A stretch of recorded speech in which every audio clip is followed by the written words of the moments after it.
আজকের ভিডিওতে চুনাপাথর গঠিত অঞ্চলে কী ধরনের জলনির্গম প্রণালী ও ভূমিরূপ গড়ে ওঠে সেই সম্পর্কে আলোচনা করব। তো চুনাপাথর হলো এই জৈব পদার্থ দ্বারা গঠিত অসংঘাত শ্রেণীর একটি পাললিক শিলা। আর ক্যালসিয়াম কার্বনের রাসায়নিক প্রক্রিয়ায় অধক্ষিপ্ত হয়ে জমাট বেঁধে এই চুনাপাথরে পরিণত হয়। আর চুনাপাথরযুক্ত অঞ্চলে এই জলের দ্রবণ প্রক্রিয়ায় এই বিভিন্ন আকৃতির গর্তের ন্যায় ভূমিরূপ গড়ে ওঠে। ইউরোপ মহাদেশের যুগোস্লাভিয়ার অ্যাড্রিয়াটিক সাগরের উপকূলবর্তী অঞ্চল, ইংল্যান্ডের পিনাইন পর্বত, আমেরিকা যুক্তরাষ্ট্রের অ্যাপেলিশিয়ান পার্বত্য অঞ্চল এবং আমাদের ভারতবর্ষের কুমায়ুন হিমালয় অঞ্চলে এই চুনাপাথর যুক্ত অঞ্চল দেখতে পাওয়া যায়। চুনাপাথরের কিছু গুরুত্বপূর্ণ বৈশিষ্ট্য আছে, সেগুলো আমাদের একটু জেনে নিতে হবে। তো চুনাপাথর মূলত এই ক্যালসাইট খনিজ দিয়ে তৈরি। চুনাপাথরের যে রং হয় সেটা সাদা, ধূসর, সবুজ, কালচে রঙের হয়ে থাকে। আর চুনাপাথরের কাঠিন্যতা কম, যেহেতু পাললিক শিলা, তার কারণে এই নরম প্রকৃতির এবং সহজে ক্ষয়প্রাপ্ত হয়ে যায়। আর চুনাপাথরের প্রবেশ্যতাও খুব বেশি হয়ে থাকে। এবারে আসা যাক এই চুনাপাথর গঠিত অঞ্চলে এই কী ধরনের জলনির্গম প্রণালী গড়ে ওঠে। মূলত চুনাপাথরযুক্ত অঞ্চলে এই ভূগর্ভস্থ জলনির্গম প্রণালী বা আন্ডারগ্রাউন্ড ড্রেনেজ প্যাটার্ন বেশি গড়ে উঠতে দেখা যায়। এই চুনাপাথরযুক্ত অঞ্চল, যাকে এই কাস্ট অঞ্চল বা কাস্ট টোপোগ্রাফি বলা হয়, তো এখানে কি হয়, এই ভূগর্ভস্থ জলনির্গম প্রণালী প্রধানত এই রাসায়নিক আবহবিকার ও জলের দ্রবণ কার্যের মাধ্যমে গঠিত হয়। আর এই চুনাপাথরের দ্রবণশীলতার কারণে এই ভূপৃষ্ঠের জল এই সিঙ্কহোল দিয়ে ভূগর্ভে চলে যায় এবং সেখানে বড় বড় গুহা ও সুড়ঙ্গ পথ তৈরি করে এই ভূগর্ভস্থ জলনির্গম প্রণালী গড়ে তোলে। অর্থাৎ এই চুনাপাথর দ্রবণীয় হওয়ার কারণে এই চুনাপাথর গঠিত অঞ্চলের ওপর থেকে যখন নদী প্রবাহিত হয় বা জলধারা প্রবাহিত হয়, সেই জলধারা এই সিঙ্কহোল মানে বড় বড় গর্ত তৈরি হয়ে থাকে এই চুনাপাথর গঠিত অঞ্চলে। এই সিঙ্কহোল দিয়ে ভূগর্ভে চলে যায় এবং ভূগর্ভে গিয়ে চুনাপাথরকে খুব সহজে দ্রবীভূত করে ফেলে এবং গুহা তৈরি করে এবং সেই গুহার মধ্যে বা সুড়ঙ্গ পথ তৈরি করে এই ভূগর্ভস্থ জলনির্গম প্রণালী তৈরি করে। অর্থাৎ ভূপৃষ্ঠের যে জলধারা বা নদীগুলো, তার গতিপথে যদি এরকম কোনো সিঙ্কহোল তৈরি হয়, তাহলে ওই সিঙ্কহোল দিয়ে ওই জলটা নিচে ভূগর্ভে চলে যায় এবং সেখানেই এই জলনির্গম প্রণালী গড়ে তোলে। এরপরে আরেকটা হচ্ছে আয়তাকার জলনির্গম প্রণালী বা রেক্ট্যাঙ্গুলার ড্রেনেজ প্যাটার্নও এই চুনাপাথর গঠিত অঞ্চলে গড়ে উঠতে দেখা যায়। সাধারণত এই আয়তাকার জলনির্গম প্রণালী প্রধানত এই চুনাপাথর গঠিত অঞ্চলের শিলাস্তরের গঠনগত দুর্বলতা বা ফাটল দ্বারা নিয়ন্ত্রিত হয়ে থাকে। আর এক্ষেত্রে দেখো, এই যে চুনাপাথর একটা অত্যন্ত সুসংঘবদ্ধ শিলা হলেও এতে অসংখ্য উলম্ব ফাটল এবং অনুভূমিক দারণ লক্ষ্য করা যায়। আর এই ফাটলগুলো সাধারণত একে অপরের সঙ্গে সমকোণে বা প্রায় সমকোণে অবস্থান করে। আর এই সমকোণী ফাটলের মধ্য দিয়েই এই প্রবাহিত হওয়ার সময় প্রধান নদী এবং তার যে উপনদী, সেগুলো সমকোণে মিলিত হয়। আর তার ফলে পুরো এই জলনির্গম যে ব্যবস্থাটি তৈরি হয়, সেটা এই আয়তাকার নকশার মতন তৈরি হয়ে থাকে। এরপর আরও একটা জলনির্গম প্রণালী তৈরি হয়, যেটা হচ্ছে বিচ্ছিন্ন জলনির্গম প্রণালী বা ইন্টারাপ্টেড ড্রেনেজ প্যাটার্ন। এক্ষেত্রে কী হয়, দেখো যে চুনাপাথর গঠিত যে অঞ্চল, তার উপর দিয়ে প্রবাহিত নদী যখন করে সিঙ্কহোলের মধ্যে যখন প্রবেশ করে ভূগর্ভে যখন প্রবেশ করে আর অদৃশ্য হয়ে যায়, মানে ভূপৃষ্ঠের উপরেতে নদীটা আর দেখতে পাওয়া যায় না।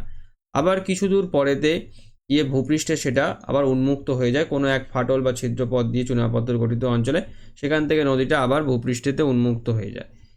এবং যদি সেটা হয়, তখনই এই বিচ্ছিন্ন জলনির্গম প্রণালী সৃষ্টি হয়ে থাকে। কারণ এই নদী প্রবাহের যে অংশটা মাটির উপরে থাকে আর এবং মানে একটা অংশ মাটির উপরে থাকে আর একটা অংশ মাটির নিচে থাকে। আর এই মানচিত্রেতে যদি সেই এলাকার যে মানচিত্র আছে, সেই মানচিত্র যদি দেখা যায় বা দূর থেকে দেখলে, এই নদীর গতিপথটা জায়গায় জায়গায় বিচ্ছিন্ন বা মাঝপথে থেমে গেছে বলে মনে হয়। কারণ যেটা উপরে থাকছে সেটাই আমরা দেখতে পাবো নদীটার যে অঞ্চলটা। ধরো এই যে যদি আমি এঁকে তোমাদেরকে দেখাই, দেখো যদি এখান থেকে একটা যদি নদী প্রবাহিত হয় আর এই নদীটার এই গতিপথে যদি এরকম কোনো সিঙ্কহোল থাকে, তাহলে এই নদীটা কী হবে, এই সিঙ্কহোল দিয়ে ভিতরেতে এই ভূ অভ্যন্তরেতে চলে যাবে। ভূ অভ্যন্তরে চলে গিয়ে এইখানে চুনাপাথরকে দ্রবীভূত করবে এবং দ্রবীভূত করে দেখা যাবে যে দূরের কোনো একটা অঞ্চলেতে সেখানে কোনো ফাটল পথ বা ছিদ্রপথ দিয়ে বা গুহার কোনো পথ দিয়ে এই নদীটা আবার ভূপৃষ্ঠেতে উন্মুক্ত হয়ে যাবে। তো এই যে পুরো যে জায়গাটা যেখানেতে এই নদীটাকে আর দেখতে পাওয়া যাচ্ছে না, সেই জায়গাটা এই নদীটাকে বিচ্ছিন্ন বলে মনে হবে। আর আবার যখন ভূপৃষ্ঠে আবার যখন এটাকে দেখা যাবে তখন এটা আবারও সেই নদী হিসেবে প্রবাহিত হবে। তো এই যে একটা যে নদী, এটা একটা মূল যে নদীটা, যেটা এখান থেকে এত অবধি এসে দেখতে পাওয়া যাচ্ছে, তারপরে এতটা আবার দেখতে পাওয়া যাচ্ছে, আর মাঝখানের এই যে অংশ যেটা রয়েছে এই অংশটা সম্পূর্ণ ভূ অভ্যন্তরের মধ্যে দিয়ে প্রবাহিত হওয়ার দরুন আর দেখতে পাওয়া যাচ্ছে না। তো এরকমভাবে যদি বিচ্ছিন্ন হয়, মানে এরকম একটু জায়গা দেখা গেল, আবার এতখানি জায়গা আর দেখতে পাওয়া যাচ্ছে না, তারপর আবার এতখানি জায়গা দেখা যাচ্ছে, এরকম যদি কোনো নদীর গতিপথে যদি এরকম ঘটনা ঘটতে দেখা যায়, তাহলে সেটা এই বিচ্ছিন্ন জলনির্গম প্রণালী হিসেবে পরিচিত হয়ে থাকে। এরপরেতে আসবো হচ্ছে যে চুনাপাথর গঠিত অঞ্চলে কি কি ভূমিরূপ তৈরি হয়ে থাকে। তো মূলত যে কাস্ট অঞ্চলেতে অর্থাৎ যে ভূমিরূপগুলো দেখতে পাওয়া যায় সেগুলোই এই চুনাপাথর গঠিত অঞ্চলেতে তৈরি হয়ে থাকে। কারণ পৃথিবীতে এই চুনাপাথর গঠিত অঞ্চলকেই কাস্ট অঞ্চল বলেই মানে কাস্ট অঞ্চল নামেই পরিচিত। তো প্রথমত দেখো, এই যে ল্যাপিস বলে একটি ভূমিরূপ তৈরি হয়ে থাকে, অর্থাৎ এই চুনাপাথর স্তরের ঢাল যখন খুব খাড়া হয়, সাধারণত মানে 60 to 80 ডিগ্রি যখন হয়, তখন এই দ্রবণ প্রক্রিয়ায় শিলার উপরিপৃষ্ঠে অসংখ্য দীর্ঘকার গর্ত বা খাত সৃষ্টি হয়। আর এই খাত বিশিষ্ট যে চুনাপাথর গঠিত যে ভূমিরূপ, তাকে এই ল্যাপিস বলা হয়ে থাকে। তারপর দেখো, সোয়ালো হোল বলে আরেকটা ভূমিরূপ তৈরি হয়ে থাকে এই চুনাপাথর গঠিত অঞ্চলেতে। জলের দ্রবণের ফলে ভূপৃষ্ঠে অসংখ্য ছোট ছোট গর্তের সৃষ্টি হয়, যার মধ্য দিয়ে জল ভূগর্ভে প্রবেশ করে, আর এই গর্তের খোলা মুখগুলোকেই বলা হয় হচ্ছে সোয়ালো হোল। সিঙ্কহোল বলে আরও একটি ভূমিরূপ তৈরি হয়ে থাকে এই চুনাপাথর গঠিত অঞ্চলেতে, সেটাও ওই দ্রবণের ফলে হয়ে থাকে। আর এই সিঙ্কহোলের মানে যে যে অবনমিত যে স্থানগুলো হয় দ্রবণের ফলে, তো সেগুলোকে সিঙ্কহোল বলে। আর এগুলো সাধারণত এই ফাঁদল আকৃতির হয়ে থাকে, আর এর মুখটি ভূপৃষ্ঠে উন্মুক্ত হয়। এই সিঙ্কহোল দিয়েই হচ্ছে ভূপৃষ্ঠের নদী ভূ অভ্যন্তরেতে চলে যায় চুনাপাথর গঠিত অঞ্চলেতে। ডোলাইন্স বলে আরেকটি ভূমিরূপ তৈরি হয়ে থাকে কাস্ট অঞ্চলেতে, বিশেষত চুনাপাথর গঠিত অঞ্চলে। এই ভূপৃষ্ঠে ছোট বড় নানা আয়তনে যেসব আবদ্ধ গর্ত তৈরি হয়, তাকে এই ডোলাইন্স বলা হয়ে থাকে।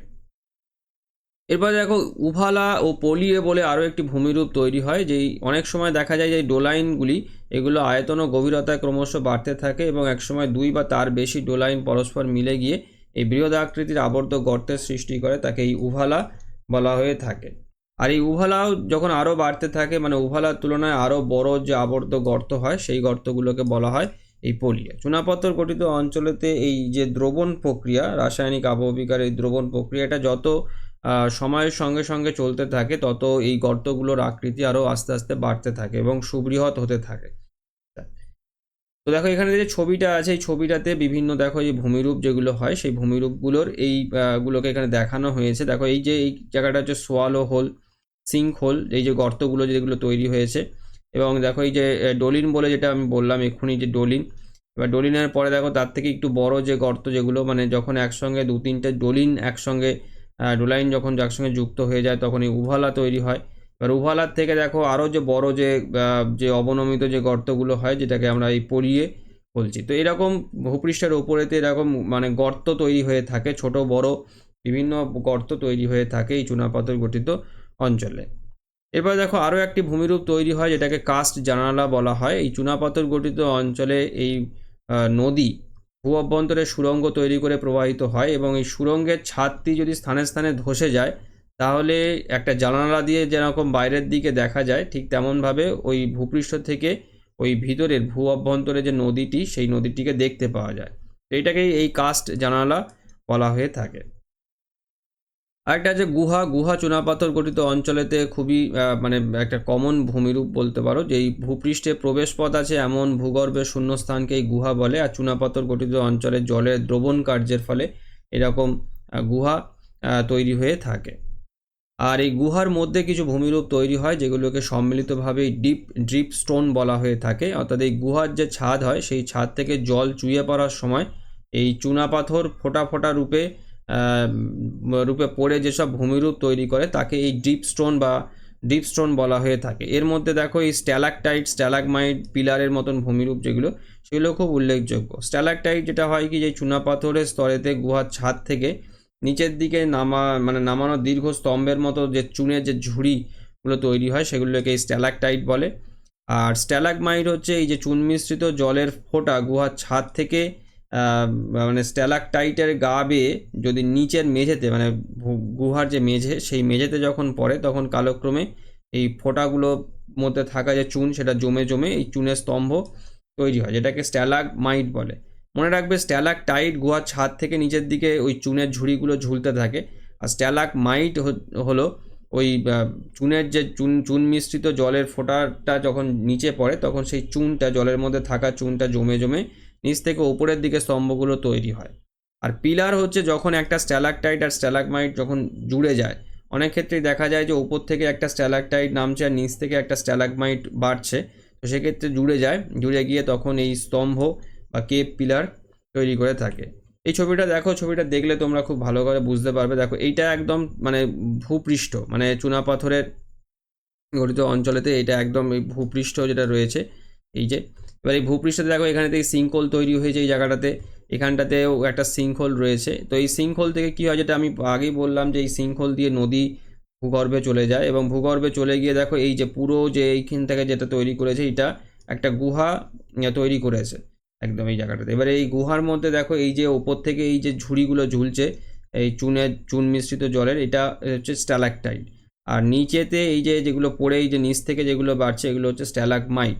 এবারে দেখো এইখানেতে একটা স্ট্যালাকটাইট আর এবং স্ট্যালাগমাইট জুড়ে গিয়েছে, বা এইখানটাতেও একটা স্ট্যালাকটাইট স্ট্যালাগমাইট জুড়ে গিয়েছে। তো এইটা যখন হয় তখন এই কলাম তৈরি হয়ে থাকে, কলাম বা পিলার। এরকম চুনাপাথর গঠিত যে গুহা হয় সেই গুহার মধ্যে এইরকম বিচিত্র ধরনের বিভিন্ন ভূমিরূপ দেখতে পাওয়া যায়। এইগুলোই হচ্ছে চুনাপাথর গঠিত অঞ্চলের প্রধানতম ভূমিরূপগুলোর মধ্যে পড়ে, যেগুলো বিশেষত আমরা কাস্ট ভূমিরূপ নামে চিনি। তো আজকের ভিডিওটি আমি এখানেতেই শেষ করলাম। সবাই ভালো থেকো, থ্যাংক ইউ।